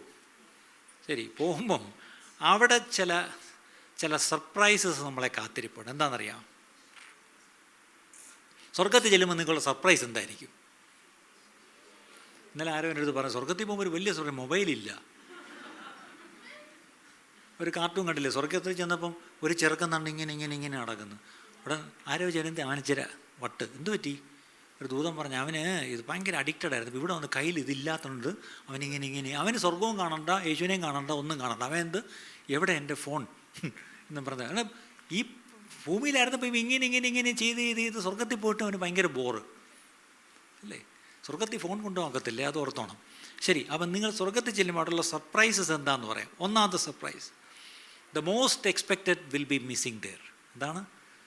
നിങ്ങൾ ഒത്തിരി പ്രതീക്ഷിച്ച ചിലരവിടെ ചിലപ്പം കാണത്തില്ല. ഇത് സത്യം പറഞ്ഞത് പറയുമ്പം നമ്മുടെ മുട്ട് വിറയ്ക്കണം. ബുദ്ധിമാന്മാർ പലർ വീണിടുന്നേ, ദൈവശക്തി ത്യജിച്ചവർ ഓടിയിടുന്നേ, ലോകമോഹങ്ങൾക്ക് അധീനരായി തീർന്നിടുന്നു. ബുദ്ധിമാന്മാർ, ശക്തിമാന്മാർ പലർ വീഴും. അതിനൊരു വീഴാൻ കാര്യം ലോകമോഹങ്ങൾക്ക് അവരധീനരായിത്തീരും. കഴിയുമെങ്കിൽ വൃതന്മാരെയും തെറ്റിക്കും. ഒരു ശേഷിപ്പ് മാത്രമേ അങ്ങ് ചെല്ലത്തുള്ളൂ. അപ്പം നമ്മളിന്ന് ഈ ലൈംലൈറ്റിൽ കാണുന്നവരും അല്ലേ ഒക്കെ, അയ്യോ ഇവരാര് പോയില്ലെങ്കിൽ ഇവരങ്ങ് പോകും. ആലോചിക്കുക, ഇന്ന് നിങ്ങളുടെ മക്കൾ ഇപ്പം കർത്താവ് വന്ന് എൻ്റെ പപ്പ പോകുമെന്ന് നമ്മുടെ മക്കൾ പറയുമോ? എൻ്റെ മമ്മി പോകുമെന്ന് പറയുമോ? നമുക്കൊരു തോന്നലുണ്ട്, മമ്മിമാരൊക്കെ ആദ്യം പോവും, പിന്നെ മമ്മിമാരുടെ വാലയെ പിടിച്ച് പപ്പമാരും പോകുന്നു. അങ്ങനെയൊന്നുമില്ല. പണ്ട് ഞാൻ കൊച്ചായിരുന്നപ്പോൾ വീട്ടിൽ ഈ വലിയ ഇടിയൊക്കെ വെട്ടുമ്പോൾ എനിക്ക് ഭയങ്കര പേടിയാണ്. ഒരിക്കലും വലിയ ഇടി വെട്ടിയപ്പം എനിക്ക് തോന്നി കർത്താവ് വന്നെന്ന്. അപ്പോൾ അന്ന് കർത്താവ് വന്നോന്ന് ഞാൻ വന്നില്ല എന്ന് ഉറപ്പിക്കുന്നത് ഞാൻ പോയി പപ്പ ഉണ്ടോയെന്ന് നോക്കും. അന്ന് പിന്നെ അന്നത്തെ കാലത്ത് ഭക്തരായിരുന്നുകൊണ്ട് അതൊരു നല്ലൊരു പക്ഷെ ഇന്ന് നമ്മുടെ മക്കൾ വന്നിട്ട് ഡാഡി ഉണ്ടാ പോയില്ലേ എന്ന് ചോദിക്കുമോ നമ്മുടെ മക്കൾ? അല്ല ചോദിക്കുക. അന്ന് ഈ പറഞ്ഞ പോലെ വിശുദ്ധിയോടെയും നന്നായിട്ടൊക്കെ ജീവിച്ച നമ്മുടെ മാതാപിതാക്കളുള്ളതുകൊണ്ട് നമുക്ക് അങ്ങനെ പോലും നമുക്ക് കമ്പയർ ചെയ്യാമായിരുന്നു. എൻ്റെ കർത്താവ് വന്നതായിരുന്നെങ്കിൽ എൻ്റെ അമ്മ തീർച്ചയായിട്ടും പോയേനെ, അല്ലെങ്കിൽ എൻ്റെ അപ്പം പോയേനെ എന്നുള്ള ബോധ്യമെങ്കിലും ഉണ്ട്. ഇന്ന് നമ്മുടെ മക്കൾക്ക് ആ ബോധ്യമുണ്ടോ? അപ്പം ഒത്തിരി പ്രതീക്ഷിച്ചവരവിടെ കാണത്തില്ല. അതാണ് ഒരു സർപ്രൈസ്. രണ്ടാമത്തെ surprise, the least expected will be sitting there. നിങ്ങൾ ഒട്ടും പ്രതീക്ഷിക്കാത്ത ആളവിടെ. അതാലോചിച്ച് നോക്കിയേ. അതാണ് നിങ്ങൾക്ക് ഇഷ്ടമില്ലാത്ത സഹോദരനും സഹോദരി അവിടെ കാണും. നിങ്ങൾ അവിടെ ചെന്ന് കയറുമ്പോഴേക്കും ഈ പാർട്ടി ആയിരിക്കും ആദ്യം കാണുന്നത്. അയ്യോ ഇവിടെ ഉണ്ടോ, എനിക്ക് വേണ്ട, ഇനി ഞാൻ തിരിച്ചു പോയിക്കോളാം എന്ന് പറഞ്ഞാൽ വിടത്തുമില്ല. അയ്യോ ഇയാളിനെ എനിക്ക് സഹിക്കാൻ പറ്റത്തില്ല, കാര്യം ഇനി നിത്യത ഇയാളെ കണ്ടിരിക്കണം. അല്ല ചോദിക്കുക, നിങ്ങൾക്ക് പിണക്കമുള്ള ആരെങ്കിലും ഉണ്ടെന്നിരിക്കട്ടെ, ചിലപ്പം ബൊർണഗീൻ തന്നെ ആയിരിക്കും അയാളും. അവിടെ എന്നിട്ട് എൻ്റെ പിതാവിൻ്റെ അനേക വാസസ്ഥലങ്ങളുണ്ടെന്നല്ലേ, അവിടെ ഭയങ്കര മാൻഷൻസൊക്കെ ഉണ്ട്, മാൻഷൻസ് ഓഫ് ഗ്ലോറി. എന്താണ് വലിയ കൊട്ടാരങ്ങളൊക്കെ തരുമല്ലേ. നിങ്ങൾക്ക് ചിലപ്പം ട്വിൻ ഷെയറിങ്ങോ വല്ലതുമൊക്കെ ആയിരിക്കും കിട്ടുന്നത്. അവിടെ കറക്റ്റായിട്ട് ഇത് അഡ്ജസ്റ്റ് ചെയ്ത് അവിടെ നല്ല നല്ല നല്ല ബുദ്ധിയുള്ള ദൂതന്മാരെയായിരിക്കും ഇത് ഏൽപ്പിച്ചിരിക്കും, കമ്പ്യൂട്ടറൊന്നുമല്ല. അവർ നോക്കി ഈ ചർച്ചിൽ കണ്ട ഈ വാതിലിൽ കൂടെ കയറുമ്പോൾ ആ വാതിൽ കൂടെ പോണ പാർട്ടി രണ്ടിനും കൂടെ പിടിച്ച്, അല്ലെങ്കിൽ എന്ത് ചെയ്യും, നിങ്ങളുടെ കൊട്ടാരത്തിന് നേരെ ഫ്രണ്ടിലായിരിക്കും അവർ കിട്ടുന്നത്. നിങ്ങൾ രാവിലെ ഒന്ന് തുറക്കുമ്പോൾ നേരെ കാണുന്നത്, പിന്നെ അത് എന്നുവരെ കാണണം, നിത്യതയോളം സഹിച്ചേ പറ്റൂ. അവിടെ ദയവ് ചെയ്ത് ഇന്നേ സഹിക്കാൻ പഠിച്ചോണം, ഇല്ലെങ്കിൽ സ്വർഗത്തിൽ നിങ്ങളുടെ ഊപ്പാട് വരും. പിന്നെ മൂന്നാമത്തെ സർപ്രൈസിലേക്ക് ഞാൻ വരാം. എന്താണെന്നറിയാമോ? First thing, the most expected will not be there. Number 2, the least expected will be there. And the third thing, you will be there. അത് നിങ്ങൾക്കൊരു സർപ്രൈസ് ആയിരിക്കൂ. അതോ are you so bold and confident that I will be there? അങ്ങനെ ആയിരിക്കണം. പക്ഷേ ഇപ്പോഴത്തെ പോക്ക് കണ്ടിട്ട് നമ്മൾ ആരെങ്കിലുമൊക്കെ ചെന്ന് പെട്ടാൽ അങ്ങനെ അല്ല പ്രിയപ്പെട്ടവരെ, അങ്ങനെ അല്ല. നല്ല ബോധ്യം വേണം. ഞാൻ ഇന്ന് മരിച്ചാൽ ഞാൻ എൻ്റെ കർത്താവിനോട് ചേരും. ഇന്ന് കർത്താവ് വന്നാൽ ഞാൻ ആ കാഹളം കേൾക്കുമ്പം ഞാൻ ഈ പറഞ്ഞ പോലെ കണ്ണിമയ്ക്കുന്നതിനുള്ളിൽ ഞാൻ പറന്ന് എൻ്റെ കർത്താവിനോട് ചേരും. ഇതായിരിക്കണം ഒരു ദൈവവേദൻ്റെ പ്രത്യാശ. ആ ഒരു ഉറപ്പ് നമുക്കില്ലെങ്കിൽ, എൻ്റെ വാക്ക് ഞാനോട് നിർത്തുക, ആ ഉറപ്പ് നിങ്ങൾ രക്ഷിക്കപ്പെടാത്തതുകൊണ്ടല്ല, നിങ്ങൾ ഈ പറഞ്ഞ സ്നാനപ്പെടാത്തതുമല്ല, നിങ്ങൾ ഈ വേണമെങ്കിൽ പരിശുദ്ധാത്മാനെ പ്രാപിക്കാത്തതുമല്ല പ്രശ്നം. ഞാനൊരു കാര്യം പറയട്ടെ, നിങ്ങൾക്ക് രക്ഷിക്കപ്പെടാം. നിങ്ങൾക്ക് ഈ പറഞ്ഞ പോലെ ഈ ക്രിസ്തീയ അനുഭവങ്ങളെല്ലാം നിങ്ങൾക്കുണ്ടാവും. നിങ്ങൾ അന്യഭാഷയിൽ ദൈവത്തെ ആരാധിക്കുന്ന ആളുമായിരിക്കും. പക്ഷേ സഹോദരനോട് ക്ഷമിക്കാൻ കഴിയാതെ, സഹോദരനെ കൂട്ടുകാരനെ സ്നേഹിക്കാൻ കഴിയാതെ നിങ്ങൾ ഇരിക്കുന്നെങ്കിൽ, നിങ്ങൾ ഈ രക്ഷിക്കപ്പെട്ടതും സ്നാനപ്പെട്ടതും ആത്മാവിൽ ആരാധിക്കുന്നതും ഇതൊന്നും കൊണ്ടൊരു കാര്യമില്ല. കാര്യം വചനം കൃത്യമായിട്ട് പറയുന്നു, സഹോദരനെ പകയ്ക്കുന്നവൻ അല്ലെങ്കിൽ സ്നേഹിക്കുന്നു എന്ന് പറഞ്ഞ് സ്നേഹിക്കാത്തവൻ അവൻ കള്ളനാകുന്നു. അങ്ങനെയാണെങ്കിൽ എല്ലാ കള്ളന്മാരും ഒന്ന് കൈപൊക്കിക്കേ. ആരോടെങ്കിലും ഒരാളോട് ഈ ഭൂമിയിൽ നിങ്ങൾ പക വെച്ചുകൊണ്ടിരിക്കുന്നെങ്കിൽ, ഞാനല്ല പറയുന്നത്, Bible says you are a liar. കള്ളത്തനമായി പറയുന്നത്. ഇത് നമ്മൾ പറയുന്ന ഏറ്റവും വലിയ കള്ളം എന്താണെന്നറിയാമോ? Do you know which is the greatest lie that we are saying? More than saying we sing that lie. എന്താണെന്നറിയാമോ? ഞാൻ എൻ്റെ ദൈവത്തെ സ്നേഹിക്കുന്നു. കാര്യം എന്താ? ഞാൻ കാണുന്നില്ലല്ലോ എൻ്റെ ദൈവത്തെ. പക്ഷേ I struggle to love my brother whom I can see. എനിക്ക് കാണാൻ കഴിയുന്ന സ്നേഹിതനെ, എൻ്റെ അയൽക്കാരനെ എനിക്ക് സ്നേഹിക്കാൻ കഴിയുന്നില്ല. കാണാത്ത ദൈവത്തെ സ്നേഹിക്കാൻ എനിക്ക് യാതൊരു പ്രശ്നവും ഇല്ല. എത്ര പേരുന്ന് അങ്ങനെ സ്ട്രഗിൾ ചെയ്യുന്നുണ്ട്? കർത്താവിൻ്റെ മേശയിലേക്ക് നമ്മൾ പോവാം. ഒരു നിമിഷം കണ്ണടച്ചൊന്ന് ഒരു നിമിഷം ഒരു കണക്കെടുക്കാമോ? Lord, am I struggling to love someone in my life? Or am I struggling to forgive someone in my life? ആരെങ്കിലും സ്നേഹിക്കാൻ നിങ്ങൾ കഷ്ടപ്പെടുന്നുണ്ടോ? ആരോടെങ്കിലും ക്ഷമിക്കാൻ നിങ്ങൾ കഷ്ടപ്പെടുന്നുണ്ടോ? അങ്ങനെയെങ്കിൽ ഇനി സ്വർഗത്തിൽ ചെന്നിട്ട് അവരോട് ക്ഷമിച്ചിട്ട് കാര്യമില്ല. സ്വർഗത്തിൽ ചെന്നിട്ടല്ല അവരോട് സ്നേഹം കാണിക്കേണ്ടത്, ഇവിടെ വച്ച, നിരക്കേണ്ടത് ഇവിടെ വച്ച, സ്നേഹിക്കേണ്ടത് ഇവിടെ വച്ച, അംഗീകരിക്കേണ്ടത് ഇവിടെ വച്ച, രമ്യതപ്പെടേണ്ടത് ഇവിടെ വച്ച. അങ്ങനെയാണെങ്കിൽ കർത്താവേ, ശത്രുക്കളായിരുന്നപ്പം നമ്മെ സ്നേഹിച്ച കർത്താവാണ് പറയുന്നത്, നിനക്ക് ശത്രു പാടില്ല. അങ്ങനെ ശത്രുവായിട്ട് ഒരാളുണ്ടെങ്കിൽ പോലും ആ ശത്രുവിനെ നീ സ്നേഹിക്കണം. ആ ശത്രുവിനെ നീ അനുഗ്രഹിച്ച് പ്രാർത്ഥിക്കണം. ആ ശത്രുവിനെ നീ നന്മ ചെയ്യണം. ആ ശത്രുവിനെ നിൻ്റെ അടുത്തോട്ട് ചേർത്ത് നിർത്തണം. ആ ശത്രുവിനെ നീ ആശ്വസിപ്പിച്ച് ധൈര്യപ്പെടുത്തണം. അങ്ങനെ പറ്റുമോ പ്രിയപ്പെട്ടവരെ? ദൈവത്തിൻ്റെ ആത്മാവ് വ്യക്തമായി ദൈവത്തിലൂടെ നമ്മൾ സംസാരിച്ച് കഴിഞ്ഞു. ഇന്നിത് കേട്ടവർ, ഇനി ഇത് കേൾക്കാനിരിക്കുന്നവരും ആയാലും ശരി, നിങ്ങൾ കേട്ടില്ല എന്ന് പറയാൻ പറ്റില്ല. കാര്യം ദൈവം ആഗ്രഹിക്കുന്ന തൻ്റെ ഹൃദയം നിങ്ങളോട് വെളിപ്പെടുത്തി കഴിഞ്ഞു തൻ്റെ വചനത്തിലൂടെ. തൻ്റെ പരിശുദ്ധാത്മാവ് ആ പ്രവൃത്തി ചെയ്ത് കഴിഞ്ഞു. ഇനി ബാക്കി ഭാഗം നമ്മുടേതാ. What would you decide? നിങ്ങൾ ക്ഷമിക്കാൻ തീരുമാനിക്കുമോ? സ്നേഹിക്കാൻ തീരുമാനിക്കുമോ? അതോ ഇങ്ങനെ തന്നെ ഞാൻ പൊയ്ക്കോളാം, ഞാൻ ആത്മീയനാണ്, ഞാൻ രക്ഷിക്കപ്പെട്ട ആളാണല്ലോ, ഞാൻ സ്നാനപ്പെട്ടു, ഞാൻ ആത്മാവിൽ ഞാൻ നിറഞ്ഞിട്ടുണ്ട് എന്ന് പറഞ്ഞ് നിങ്ങളെ തന്നെ വഞ്ചിക്കരുത്. പകരം ക്ഷമിക്കേണ്ടവരോടും സ്നേഹിക്കുന്നവരോടും സ്നേഹിക്കുവാനും ക്ഷമിക്കുവാനുള്ള കൃപയ്ക്കായിട്ട് ഈ സമയം ദൈവത്തോട് അപേക്ഷിക്കുക. I want all of you to pray Lord give me the grace to love people. ചിലപ്പം ഈ സ്നേഹിക്കുക എന്ന് പറഞ്ഞാൽ പുറത്തു പോയി ശത്രുവിനെ ആയിരിക്കത്തില്ല. അകത്തുള്ളവർ, കുടുംബത്തിനകത്തുള്ളവർ, സഭയ്ക്കുള്ളിലുള്ളവർ, അവരെ സ്നേഹിക്കാനാ പാട്. ഒരു സഭയിലുള്ളവർക്ക് മറ്റൊരു സഭയിലുള്ളവരെ സ്നേഹിക്കാൻ വലിയ പാടായിട്ട് ഞാനിപ്പം കാണുന്നു. അവരവരുടെ സ്വന്തം പാസ്റ്ററെ വേണേൽ സ്നേഹിക്കും, മറ്റൊരു പാസ്റ്ററെ നിങ്ങൾ സ്നേഹിക്കത്തില്ല, എപ്പോഴും കുറ്റം പറയും. ഇതെല്ലാം ഒന്ന് വിട്ടിട്ട് നമുക്ക് എല്ലാവരെയും സ്നേഹിക്കുവാൻ ദൈവം കൃപ തരട്ടെ. കണ്ണടച്ചാട്ടെ, എല്ലാവരും ഒന്ന് പ്രാർത്ഥിക്കാം. ഒരു നിമിഷം എല്ലാവരും കണ്ണടച്ചൊന്ന് പ്രാർത്ഥിച്ചാട്ടെ. കർത്താവേ, ഇന്ന് കേട്ട വചനപ്രകാരം കർത്താവെ എല്ലാവരോടും ക്ഷമിക്കുവാനുള്ള കൃപ എനിക്ക് തരണമേ എന്നൊരു നിമിഷം എല്ലാവരും ഒന്ന് പ്രാർത്ഥിച്ചാട്ടെ. കർത്താവിൻ്റെ മേശയിലേക്ക് പോകുന്നതിന് മുമ്പായിട്ട് എല്ലാവരും ഒരു നിമിഷം ഒന്ന് പ്രാർത്ഥിച്ചാട്ടെ. കർത്താവെ, ഞങ്ങൾ ഒരുമിച്ച് അങ്ങയോട് ഇന്ന് കേട്ട വചനം ഞങ്ങൾക്ക് ശിക്ഷയ്ക്ക് കാരണമായി തീരാതെ കർത്താവെ ഞങ്ങൾക്ക് അനുഗ്രഹത്തിന് കാരണമാക്കി തീർക്കണമേ എന്ന് പ്രാർത്ഥിക്കുന്നു. വചനം കേട്ട് ആരും ഞങ്ങളെ തന്നെ ചതിക്കാതെ വചനം പാലിക്കുന്നവരായി, ആചരിക്കുന്നവരായി, അനുഷ്ഠിക്കുന്നവരായി, അനുസരിക്കുന്നവരായി ഞങ്ങളെല്ലാവരെയും തീർക്കണമേ എന്ന് പ്രാർത്ഥിക്കുന്നു.